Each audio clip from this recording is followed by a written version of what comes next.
We start off with the global economy as the Food and Agriculture Organization announced that its food price index increased by 0.5% in November, reaching its highest level since April the 2023.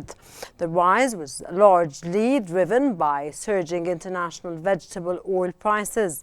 The index averaged 127.5 points in November, marking a 5.7% increase from the same time last year, but still 20.4% below its peak in March 2022.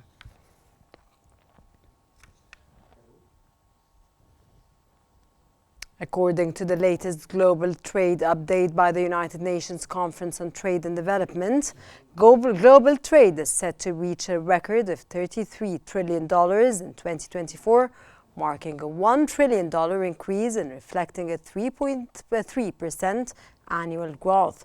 This growth is largely driven by a 7% rise in services trade, which accounted for half of the expansion. Meanwhile, goods trade grew by 2%, though it remains below its 2022 peak.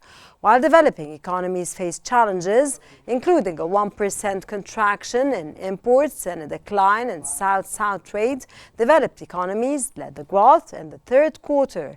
Imports rose by 3%, and exports grew by 2%, driven by stable demand.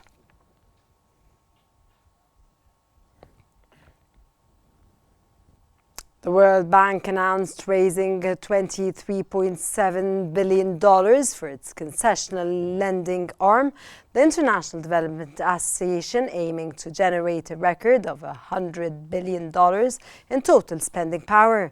This marks a slight increase from the $23.5 billion pledged 3 years ago. The funds will support 78 of the world's poorest nations, helping to invest in health, education, infrastructure, climate resilience, and job creation. World Bank President hailed the funding as a significant vote of confidence.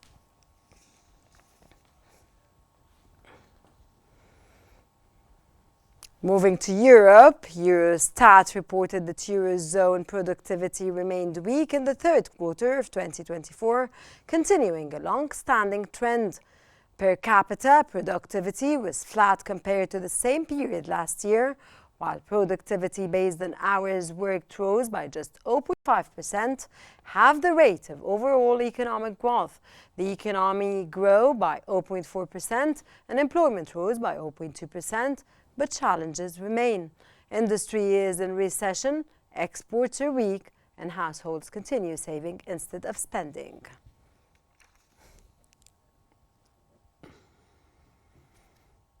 The Confederation of British Industry, CBI, has downgraded its 2025 growth forecast for the United Kingdom to 1.6%, from the 1.9% projected in June.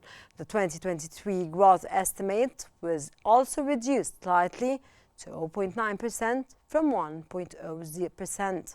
Chief economist Louise Hallam attributed the revisions to higher businesses costs stemming from the government's recent budget measures.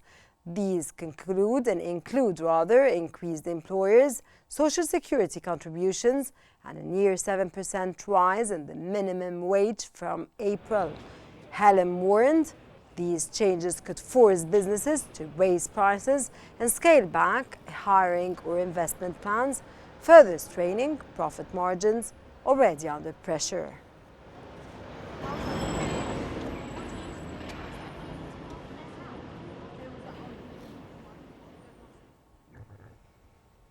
German industrial production fell again in October as the sector continued to struggle, with swathes of layoffs and potential trade tariffs threatening to compound the problem.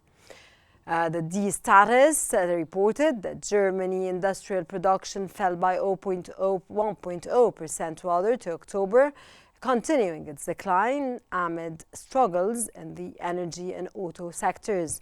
Energy production dropped 8.9%, while auto output fell 1.9%, adding to pressure from announced layoffs of Volkswagen, Ford, Bosch and others. Economists highlight the risk of a winter recession as Germany's industrial sector remains below pre-pandemic levels.